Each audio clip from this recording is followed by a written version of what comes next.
J'accuse. J'accuse une génération qui, sous couvert d'engagement, a franchi la ligne entre revendication et provocation. J'accuse ceux qui ont participé à une mobilisation dont ils savaient pertinemment qu'elle ne serait pas pacifique. J'accuse une jeunesse qui, sans autorisation, sans encadrement, sans responsabilité politique assumée, a choisi d'agir malgré les risques évidents.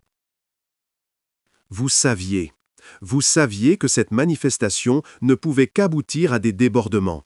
Vous saviez que les pillages, les incendies, les agressions étaient déjà annoncés dans les messages qui circulaient.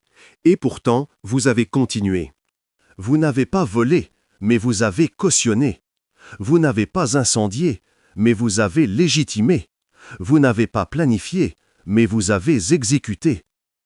Tout était préparé. Tout était orchestré, et vous avez joué votre rôle, volontairement ou non. Je ne vous accuse pas d'être les instigateurs, mais je vous accuse d'avoir manqué de discernement, d'avoir confondu audace et irresponsabilité. Car dans une république, la liberté ne se construit pas sur les cendres des maisons brûlées. Et dans une démocratie, la voix du peuple ne s'élève pas au milieu des cris de pillage. Une jeunesse en quête de sens. Ce n'est pas en brûlant que l'on éclaire l'avenir. Je vous appelle, car demain vous appartient. Conclusion. Comment transformer l'élan de la jeunesse en action constructive?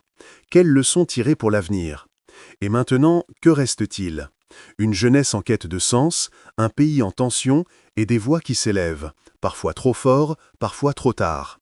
Mais il n'est jamais trop tard pour réfléchir, jamais trop tard pour choisir la voie du dialogue plutôt que celle du chaos.